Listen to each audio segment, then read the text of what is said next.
양과 돼지의 차이점을 아십니까?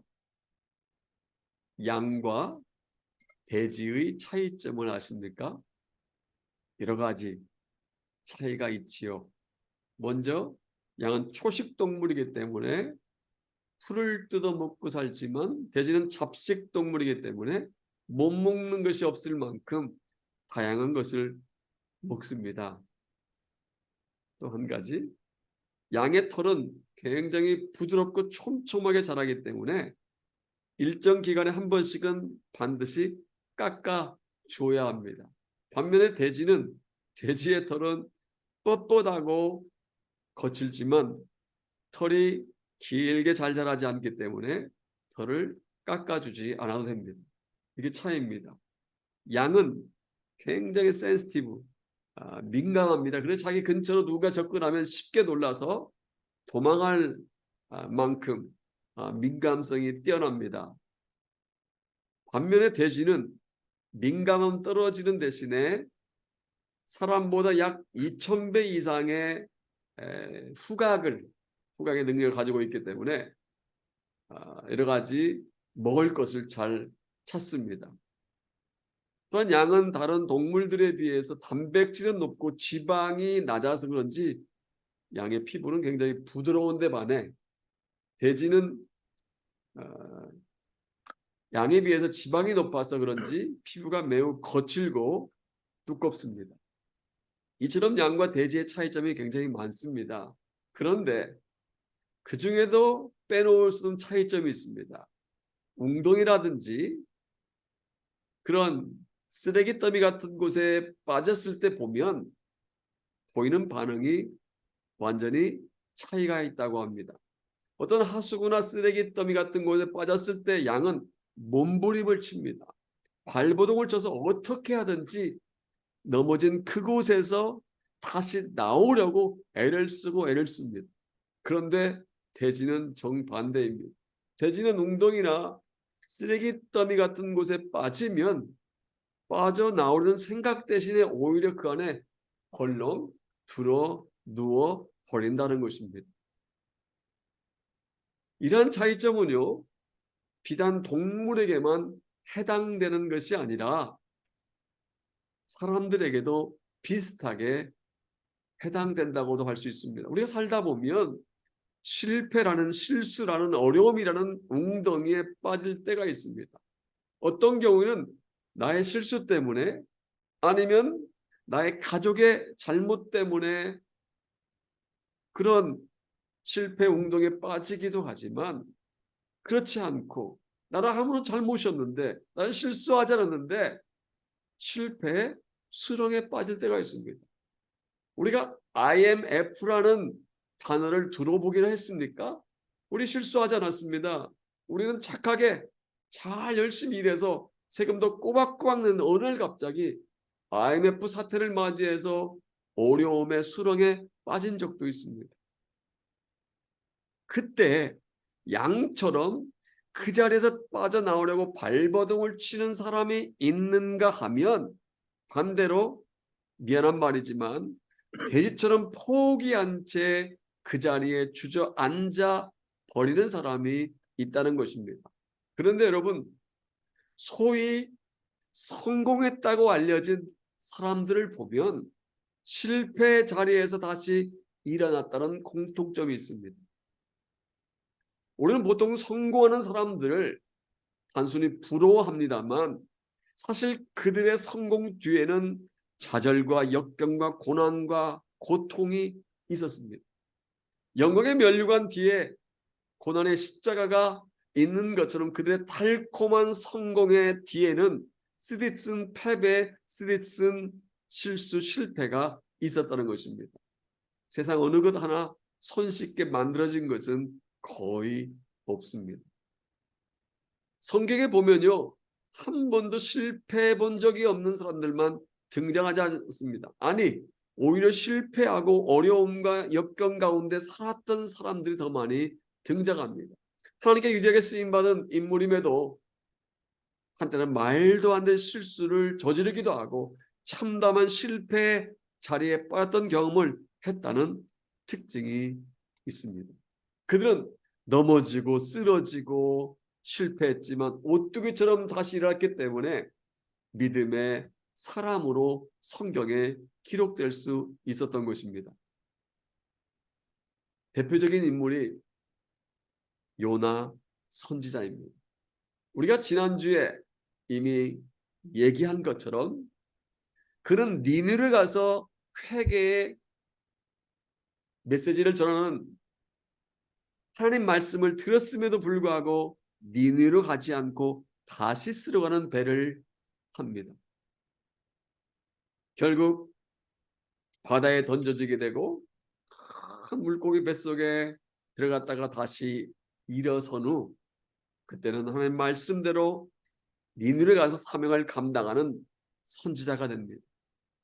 요나 선지자, 그는 넘어졌다가 다시 일어난 구약의 대표적인 인물입니다.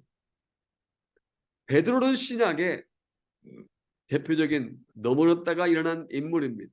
우리가 알다시피 베드로도 요나처럼 실패의 자리, 실수의 자리에 앉은 적이 있습니다.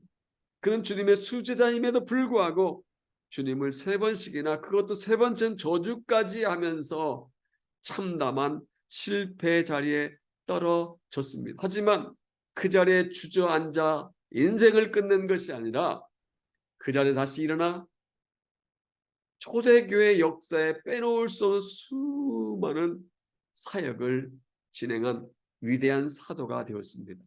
그러니까 요나나 베드로 둘 다 넘어졌던 경험이 있고 다시 일어난 것입니다. 이외에도 아브라함이나 야곱이나 삼손이나 다윗과 같은 이러한 인물들도 역시 넘어졌다가 다시 일어섰다는 공통점이 있습니다. 오늘 본문에도 넘어졌다가 다시 일어난 사람들의 이야기가 기록되어 있습니다. 저는 오늘 본문을 가지고 넘어져도 일어설 수 있다, 넘어져도 일어설 수 있다라는 제목으로 함께 은혜를 나눌까 합니다. 우리가 지난주에 이미 살펴본 것처럼 여호수아와 이스라엘 백성들은 여리고성 전투에서 승리한 후에 아이성 정복에는 실패했습니다. 안일함 때문에, 자만심 때문에, 한 사람 아간의 범죄 때문에 그들은 아이성 정복에 실패한 후에 넘어졌습니다. 이제까지 단 한 번도 실패하지 않았던 그들이 아이성 1차 공격에서는 36명이 죽음을 당하고 무참하게 패배했습니다. 그 결과 모든 백성들의 마음이 녹아 물처럼 될 정도로 크게 낙심을 했습니다. 하지만 중요한 것은 그들은 그대로 주저앉아 있지 않았다는 것입니다. 본문 뒤에 이어지는 8장 24절과 25절을 보면 이렇게 기록되어 있습니다. 이스라엘이 자기들 광야로 출가하던 모든 아이 주민들을 들에서 뭐하되 죽이되 그들을 다 칼날에 엎드러지게 하여 진멸을 마치고 온 이스라엘이 아이로 돌아와서 칼날로 죽임에 그날에 엎드려진 아이 사람들은 남녀가 모두 12,000명. 1차 전투에서 패배했던 그들이 다시 2차 전투에 나가 역전승을 거둔 것입니다. 그들이 패배의 자리에서 다시 일어나 승리의 자리로 옮겨진 것입니다. 다시 재기한 것입니다. 그렇다면 어떻게 해서 그들이 역전승을 거둘 수 있었을까요? 어떻게 그들이 넘어졌던 자리에서 다시 일어설 수 있었을까요? 더 나아가 우리가 넘어졌다면 그 넘어졌던 자리에서 다시 일어날 수 있는 방법이 무엇일까요? 오늘 저는 3가지로 살펴보려고 합니다. 첫째로 실패의 원인을 제거해야 합니다. 실패의 원인을 제거하지 않고는 다시 일어설 수도 없고요, 다시 재기할 수도 없습니다.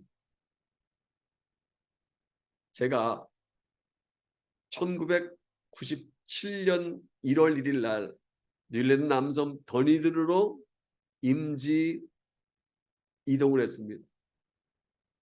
건의들에서 섬길 때 타이어 때문에, 자동차 타이어 때문에 한동안 고생한 적이 있습니다. 오늘 아침 일어나 보니까 자동차 한쪽 타이어에 바람이 빠져 있었습니다. 그래서 어렵게 운전을 해서 근처에 있는 주유소에 가서 일단 타이어에 바람을 주입해 보았습니다. 정상인 것 같아요. 운전하고 다녔습니다. 그런데 다음날 아침에 보니까 또다시 그쪽 타이어, 그 타이어에 바람이 빠져 있었습니다. 그래서 다시 이번에는 타이어 수리점에 가서 직원에게 사정을 얘기했습니다. 직원이 한참 동안 타이어를 점검하더니 커다란 못 하나가 박혀 있다고 하면서 보여주는 곳이었습니다. 그리고 그 타이어가 튜블레스 타이어, 그러니까 튜브가 없는 타이어로서 아직도 새거나 다름없는 상태이기 때문에 펑크난 곳에 수리를 하면 나름 오랫동안 사용할 수 있다고 해서 그렇게 하라고 했습니다. 그 직원은 못을 뺀 후에 거기다가 고무 같은 걸로 막고 강력 접착제를 발원해 수리를 마쳤습니다. 이제는 더 이상 바람이 빠지지 않겠다는 마음으로 그 수리점을 나왔는데 며칠 후 지나서 보니까 또다시 그 타이어에 바람이 빠져 있었습니다. 그래서 또다시 저는 그 타이어점으로 갔습니다. 사정을 이러저러 이렇게 얘기해서 며칠 전에 수리했는데 또다시 바람이 빠졌다. 어떻게 된 거냐? 했더니 그 직원이 또다시 점검을 하는 것이었습니다. 그러더니 이번엔 굉장히 조그만 못이 타이어에 박혀 있다고 하는 것이었습니다. 보니까 박혀 있는 것이었습니다. 그러니까 첫 번째 타이어를 수리할 때는 큰 못만 발견하고 그 못만 빼서 수리를 했지만 조그만 못은 발견하지 못한 채 오랫동안 제가 고생을 했던 것입니다. 결국 그 작은 못을 빼고 다시 펑크난 것을 수리를 하고 나니까 더 이상 바람이 빠지는 일이 없어서 잘 자동차를 타고 다녔습니다. 저는 그 타이어를 수리하면서 매우 중요한 사실을 깨달았습니다. 원인을 완전히 제거해야 한다는 것입니다. 완전히 아니고 불완전하게 제거하면 여전히 어려움에 빠질 수 있다는 것입니다. 우리가 만약 실패했다면 그 실패 원인을 완전히 completely 제거해야 다시 일어설 수 있는 것입니다. 1차전에서 패배했으면 그 패배 원인을 확실히 제거해야 2차전에서 역전승을 거둘 수 있다는 것입니다. 넘어졌으면 왜 넘어졌는지 그 넘어진 원인을 철저하게 제거해야 일어나서 앞으로 나갈 수 있는 것입니다.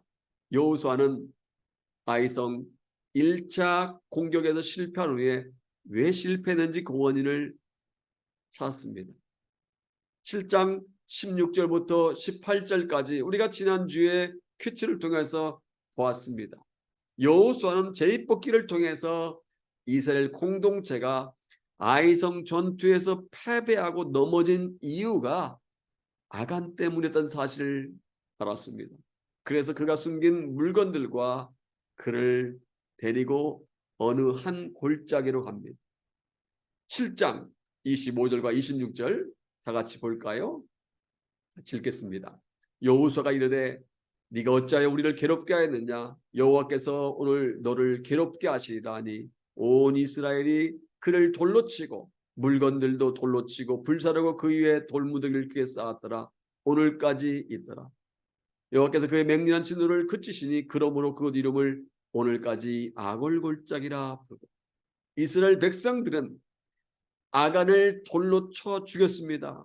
그리고 그가 노력하여 숨겼던 시날산의 아름다운 외투 한 벌과 은 200세겔, 금 550, 금 50세겔이라는 덩어리 이것들을 돌로 부수고 불살라 버렸습니다. 그리고 그것을 아골골짜기라고 이름을 붙였습니다.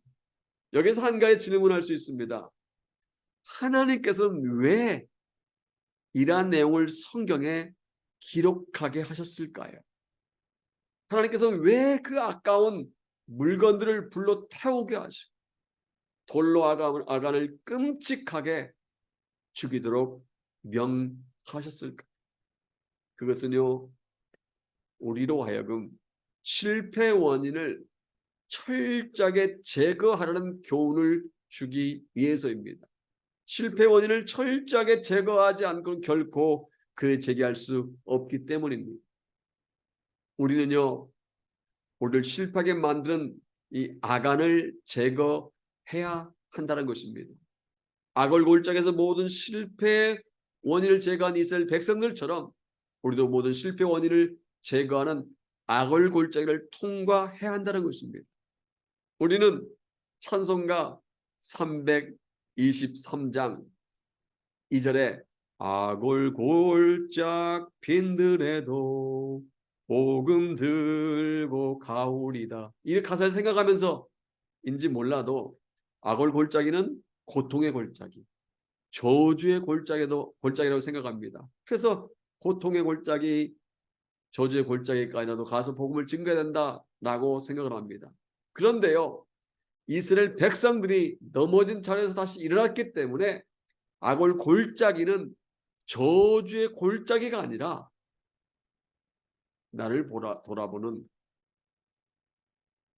회개의 골짜기라고 할 수 있습니다. 또한 앞으로 나아가게 하는 희망의 골짜기요, 승리케 하는 승리의 골짜기라고 말할 수 있습니다. 사랑하는 여러분, 넘어진 자리에서 일어서기를 원하십니까? 실패 자리에서 승리의 자리로 옮겨지기를 원하십니까? 넘어지게 한 원인인 여러 가지 아간들을 제거하시기 바랍니다. 탐심의 아간, 교만의 아간, 미움의 아간, 시기의 아간, 혈기의 아간, 정욕의 아간들을 제거하시기 바랍니다. 이 아간을 제거해야만 아이성을 정복한 이스라엘 백성들처럼 우리 안에 실패 원인을 제거해야 우리가 주저앉아 있던 자리에서 다시 일어설 수 있는 줄로 믿습니다. 둘째로, 하나님의 작전을 따라야 합니다. 여호수아는 아이성 1차 전투에서 비참한 패배를 당한 후에 실패 원인을 발견하고 그 원인을 제거했습니다. 그러자 하나님께서 아이성을 재차 공격하여 승리할 수 있는 구체적인 작전을 말씀해 주십니다. 우리 1절과 2절 말씀 볼까요? 1절과 2절 함께 합독하겠습니다. 여호와께서 여호수아에게 이르시되 두려워하지 말라, 놀라지 말라, 군사를 다 거느리고 일어나 아이로 올라가라. 보라, 내가 아이 왕과 그의 백성과 그의 성읍과 그의 땅을 다 네 손에 넘겨주었으니 넌 여리고와 그 왕에게 행한 것 같이 아이와 그 왕에게 행하되 오직 거기서 탈취할 물건과 가축은 스스로 가지라. 너는 아이성 뒤에 복병을 둘지니라 하시니, 여기서 우리가 눈여겨볼 할 말씀이 두 부분입니다. 군사를 다 거느리고 아이로 올라가라. 군사를 다 거느리고 아이로 올라가라. 또 하나는 아이성 뒤에 복병을 둘지니라. 모든 군사를 거느리고 아이성 올라가라. 또는 복병을 아이성 뒤에 두어라. 이 말씀은요, 하나님께서 아이성 정복의 작전에 대한 말씀인데 특이점을 발견할 수 있습니다. 지금 하나님께서 말씀하시는 아이성 공략 작전은요, 앞서서 공략했던 여리고성 공략 작전과 차이가 있습니다. 2주 전에 살펴본 여리고성 공략 작전을 기억하십니까? 복병을 두었습니까? 아니지요. 그는 하루에 한 바퀴 아무 소리도 하지 않고 돌았습니다. 둘째 날, 셋째 날, 넷째 날, 다섯째 날, 여섯째 날 돌았습니다. 일곱째 날은 7바퀴를 돌고 7바퀴째 돌 때에는 고항을 치라고 명령한 적이 있습니다. 그런데 이곳 아이성 전투 2차 전투에서는 다르게 말씀하십니다.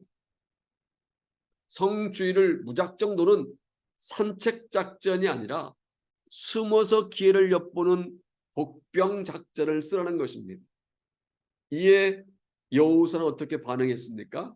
하나님, 왜 이번에는 복병 작전을 말씀하십니까? 우리가 두더지입니까? 도대체 왜 우리를 숨어서 기다리라고 합니까? 지난번처럼 운동도 할 겸 산책 좀 하도록 산책 작전을 구사하시지요. 이렇게 반문했습니까? 아니에요. 여호수아 이스라엘 백성들은 아이성 1차 공격 때와 달랐습니다. 1차 공격 때 그들이 어떻게 했습니까? 그들은 그저 이까지 아이성쯤이야 라는 아이란 생각으로 전쟁에 임했다가 보기 좋게 패배했습니다.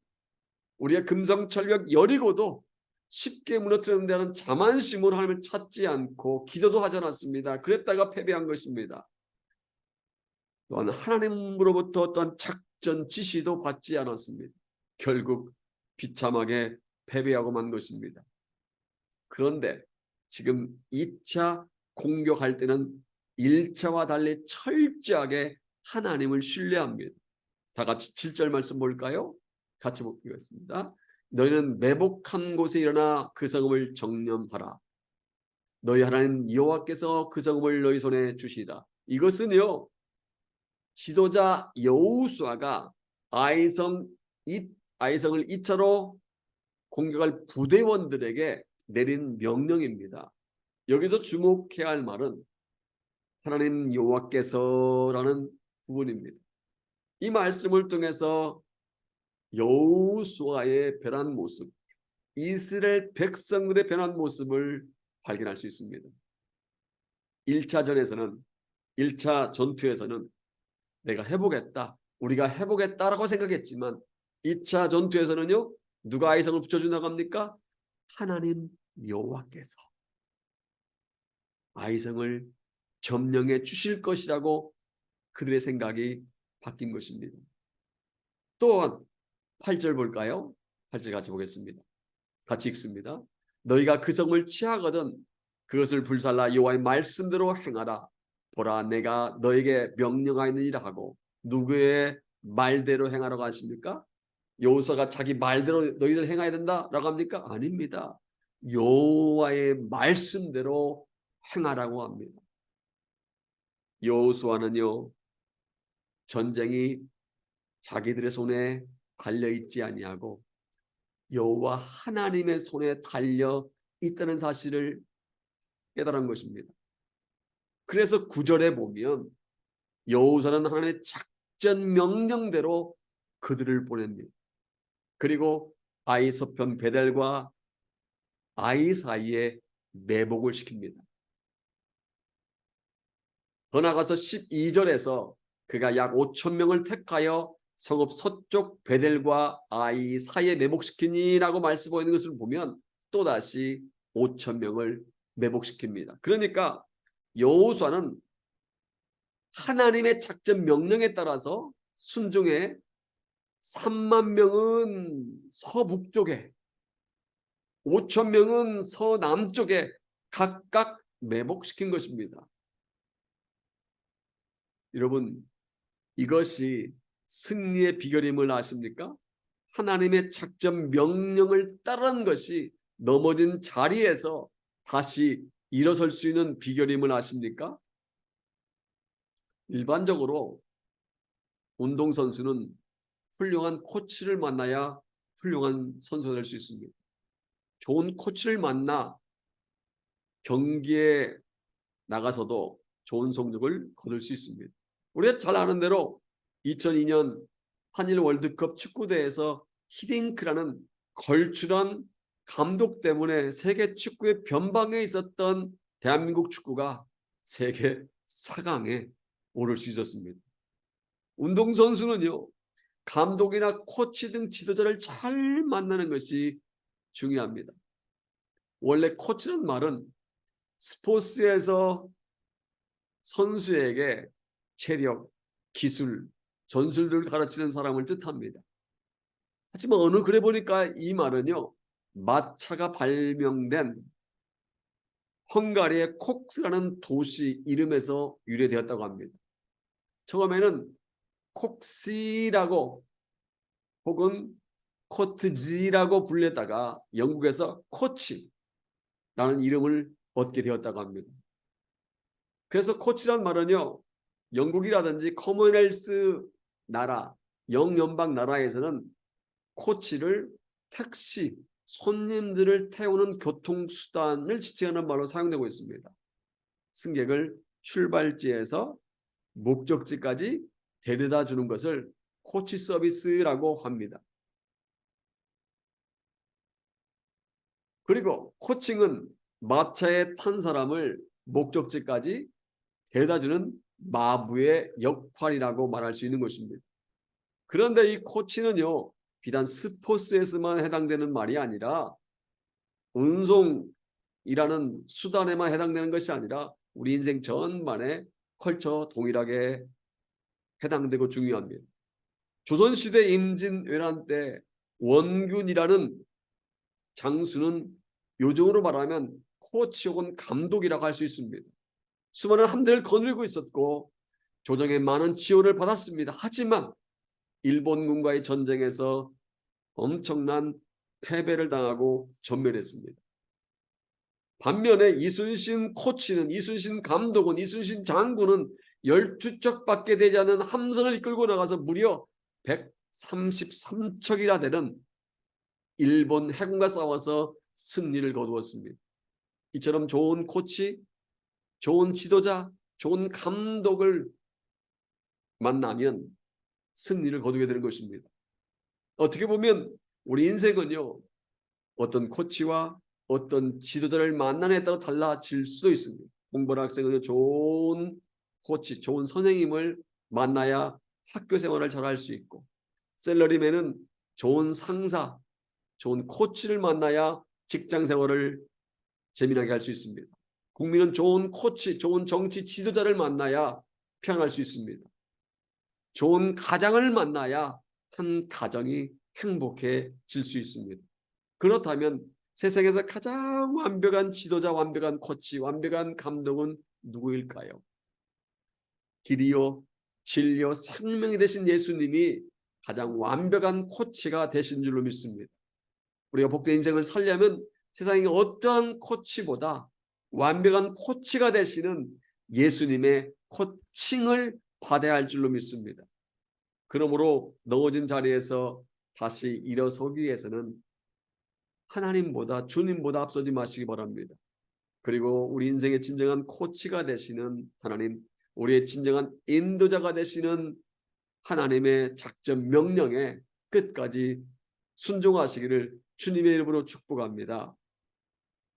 셋째로, 첫 번째는 패배 원인을 제거하고, 두 번째로는 좋은 코치를 만나는 것, 그리고 그 코치의 작전 명령에 따르는 것이 필요하다. 세 번째는 최선을 다해야 합니다.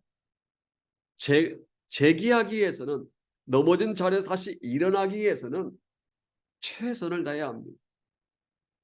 이스라엘이 첫 번째 아이성 전투에서 실패한 이유가 무엇입니까?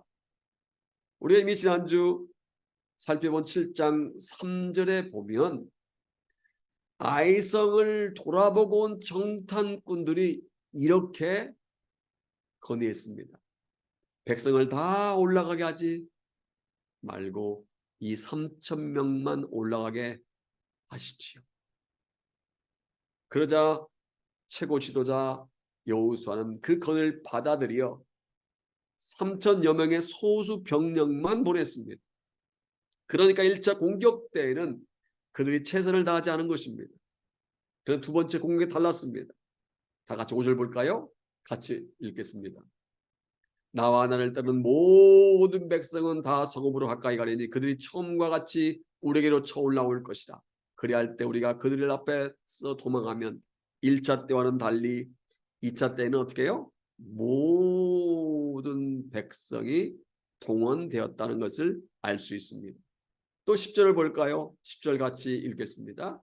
여호수아가 아침에 일찍 일어나 백성을 조무하고 이스라엘 장로들과 더불어 백성이 앞서 아이로 올라가매. 어디서 많이 보았던 모습 아닙니까? Early the next morning. 이스라엘이 요단강을 건널 때 아침에 일찍이 일어나 시딤을 떠난 적이 있습니다. 그들이 여리고를 공략할 때 아침 일찍 일어나 준비한 적이 있습니다. 좀 더 정확히 말하면 여호수아가 아침 일찍 일어나서 백성들을 하여금 준비케 했습니다. 결국 이스라엘 백성들은 요단을 무사히 건너왔고 여리고성을 공략할 수 있었습니다. 그런데 1차 전투 때는 아침 일찍 일어났다는 이야기가 없습니다. 최선을 다했다는 이야기 없습니다. 모든 백성이 동원됐다는 말이 없습니다. 그냥 3천여 명쯤 보내서 이기겠지라고 안일하게 생각했다가 보기 좋게 패배했습니다. 그런데 2차 전투에서는 나와 나를 따른 모든 백성은 다 성으로 가까이 가라고 명령을 내린 거 보니까 1차전에서 패배한 후에 비로소 그제서야 과거의 모습을 회복했다는 것을 알 수 있습니다. 또 12절과 13절 볼까요? 같이 읽겠습니다. 그가 약 5천 명을 택하여 성읍 서쪽 베델과 아이 사이에 매복시키니 이와 같이 성읍 북쪽에 온 군대가 있고 성읍 서쪽엔 복병이 있었더라. 여호수아가 그 밤에 골짜기 가운데로 들어가니 이 말씀에 보면 온 군대와 복병 두 그룹이 언급되어 있다는 것을 알 수 있습니다. 앞서 살펴본 1절에서 하나님께서 군사를 다 거느리고 일어나 아이로 올라가라고 말씀하신 것처럼 여호수아는 또다시 5천 명의 복병을 보낸 후에 후방에 뒷짐지고 있지 않았습니다. 아이성 서쪽에 복병을 매복시키고 또한 북쪽에 온 군대를 배치시킨 것입니다. 지난주 언급한 것처럼 고대 시대에서 왕이나 최고 지도자는요 군대를 이끌고 전쟁터에 직접 나곤 했습니다. 성읍 북쪽에 온 군대가 있었다는 말씀에 의하면 여호수아도 다른 백성들과 같이 아이성으로 진격에 나갔다는 것을 알 수 있습니다. 1차 전투에서는 3천 명만 보내고 뒷짐지고 그저 구경하듯이 있었던 여호수아지만 2차 전투에서는 함께 골짜기 가운데 들어갔다는 것을 알 수 있습니다. 무엇을 우리에게 가르쳐주고 있습니까? 여호수아가 이스라엘 백성들이 하나 되어 최선을 다해 아이성 2차 전투에 임했다는 것입니다. 이것이 여호수아와 이스라엘이 넘어졌다가 다시 일어설 수 있었던 세 번째 비결인 것입니다. 더 나아가 우리가 넘어졌다 할지라도 아니 넘어진다 할지라도 다시 일어설 수 있는 세 번째 비결이기도 합니다. 따라서 우리가 주저앉아 있다면 있는 자리에서 다시 일어서기 위해서 비록 상황은 어려워도 환경은 어려워도 날마다 최선을 다해야 할 줄로 믿습니다. 왜냐하면 하나님께서는 우리가 최선을 다하는 것을 원하시기 때문입니다. 39대 미국의 대통령이었던 지미 카터를 잘 아실 것입니다. 그분은 대통령에 재임할 때보다 대통령에서 내려온 후에 더 유명해졌습니다. 세계 평화를 위해 힘쓰고 인권 개선을 힘쓰고 사랑의 집짓기 운동이라고 불리우는 헤비타트 무브먼트를 펼치면서 2002년 월드컵 한일 월드컵이 있었던 그해 노벨 평화상을 수상할 만큼 그분은 퇴임 후에 더 유명해졌습니다. 그가 쓴 책 살아있는 신앙이라는 책에 보면 이런 대목이 나옵니다. 그가 해군사관학교를 졸업하고 인관을 받기 전에 유명한 해군 제독인 릭 코버 제독과 면담을 하게 됩니다. 이 해군 제독은 젊은 장교인 지미 카터에게 전술과 전략에서부터 군인의 자세, 태도 여러 가지를 날 가는 질문을 던집니다. 카터는 땀을 흘리면서 대답하기 힘씁니다. 그런데 갑자기 제독이 화제를 돌려서 해군 사관학교 시절은 어떠했는지 공부는 어떻게 했는지 물었습니다. 또 웃으면서 도대체 성적은 어땠는지. 그렇습니다. 카터는 대답합니다. 59등했습니다. 59th, 59등했습니다.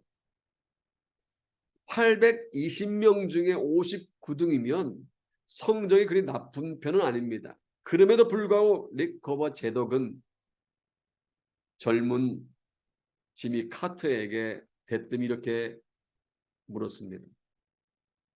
그 성적이 59등 그 성적이 자네가 최선을 다한 결과인가? 카터는 식은땀 흘리면서 대답을 이렇게 했답니다. 글쎄요, 최선을 다했다고는 말씀드릴 수는 없잖아요. 이때 제독이 무섭게 쏘하면서 이런 질문을 던졌다고 합니다. Why not the best? Why not the best? 왜 최선을 다하지 않았는가? 카터는 더 이상 답변할 수 없었습니다. 그날 밤 카터는 이런 생각을 했다고 합니다. 내가 인생을 다 살고 주님 앞에 서는 날 주님은 이 해군 제독이 던진 것과 비슷한 질문을 나에게 던질지 모른다. 이때 만약 주님께서 Why not the best? 라고 물으신다면 나는 어떻게 대답을 해야 합니까? 그날 그는 평생 붙잡아야 할 교훈을 얻었다고 합니다. 그리고 Why not the best? 이 말이 그의 인생의 좌우명이 되었다고 합니다. 본문으로 돌아와서 1절에 보면 하나님께서 여호수아에게 두려워하지 말라, 놀라지 말라, 내가 이 왕과 그의 백성과 그의 성읍과 그의 땅을 다 네 손에 넘겨주었다라고 약속했습니다. 여호수아와 이스라엘 백성들은 이 약속의 말씀을 붙들고 최선을 다한 것입니다. 아침에 일찍 일어났고 말씀대로 복병은 복병대로 매복했고 모든 백성이 아이성 가까이 접근한 걸 보면 그들은 최선을 다한 것입니다. 이것은 우리에게 매우 중요한 도전을 주고 있습니다. 하나님께서 모든 것을 합력해서 선을 이루어 주신다 할지라도 우리는 팔짱을 끼고 있으면 안 된다는 것입니다. 하나님께서 약속하셨기 때문에 하나님이 알아서 하시겠지라는 생각을 버리고 있는 상황에서 주어진 상황에서 결과는 신경 쓰지 않고 일단은 최선을 다하는 것이 필요한 것입니다. 그것이 하나님께서 원하시는 삶이기 때문입니다.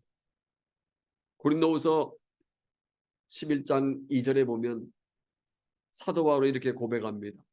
내가 하나님의 열심으로 너희를 위하여 열심을 내노니.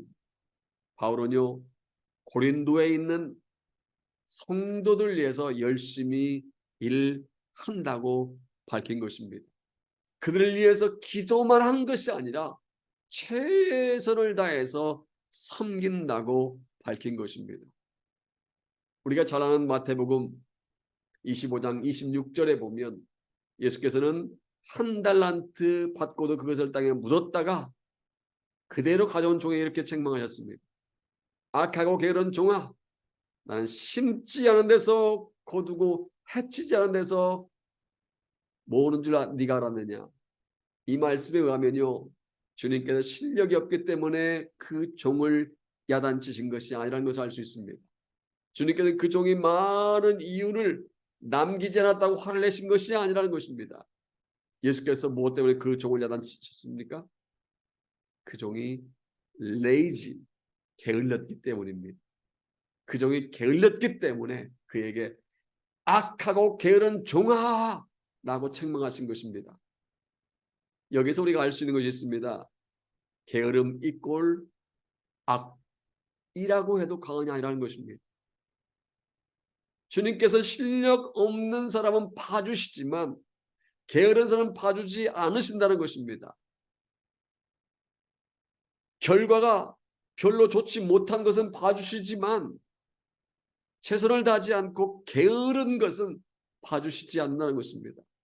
그럼 우리는 악하고 게으른 종이라 책망받지 않아야 할 줄로 믿습니다.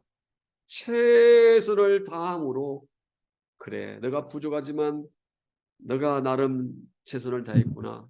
착하고 충성된 종아라고 칭찬을 받아야 할 줄로 믿습니다. 여러분 요즘 최선을 다하고 있습니까? 본문에 등장한 여호수아와 이스라엘 백성들처럼 말씀을 붙들고 최선을 다하고 있습니까? 여러분 기도만 하지 마시기 바랍니다.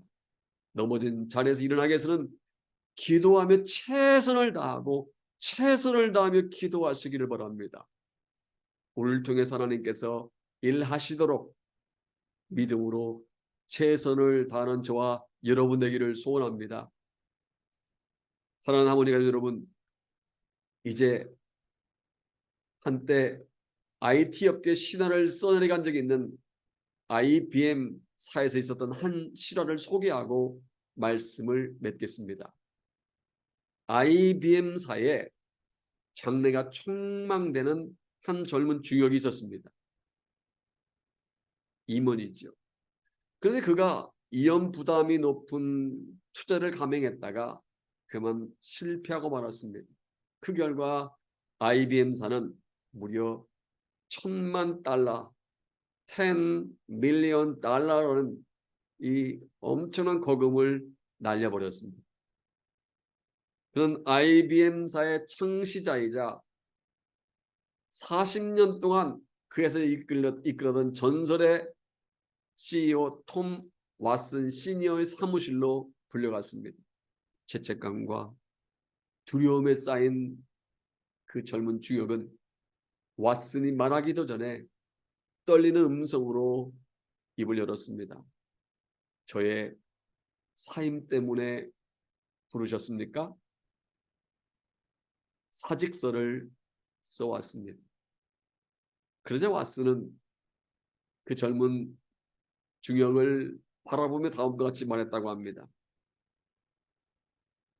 자네 지금 농담하고 있는 건가? 난 자네를 교육시키는데 무려 $1,000,000를 투자했네. 그렇게 엄청난 돈을 투자했는데 뭐 사임이라고? 내가 그렇게 돈이 많은 줄 아는가? 나는 자네의 사임을 받아들일 만한 여력이 없네. 저는요, 하나님께서 이와 같다고 생각합니다. 하나님께는 실수로 인한 죄책감과 잘못으로 인한 수치심으로 인해 모든 것을 포기하고 싶은 우리에게 이렇게 말씀하십니다. 난 너에게 하나밖에 없는 내 독생자를 투자했어. 난 너의 사임을 받아들일 수 없어. 난 너의 포기를 받아들일 만 여력이 없네. 내가 너에게 투자한 것이 얼마인 줄 아는가? 본전 생각이 나서라도 난 너를 포기할 수 없어. 여러분, 비록 우리가 실수했어도 주님은 여전히 우리를 사랑하신 줄로 믿습니다. 실수한 젊은 주역을 용서한 IBM의 톰 왓슨 시니어 회장처럼 사랑에 풍성하신 하나님께서도 저와 여러분들 용서해 주시고 우리가 다시 일어나기를 원하신 줄로 믿습니다. 여러분 지금 실패 쓴맛을 맛보고 있습니까? 이상치 못한 어려움을 만나 넘어졌습니까?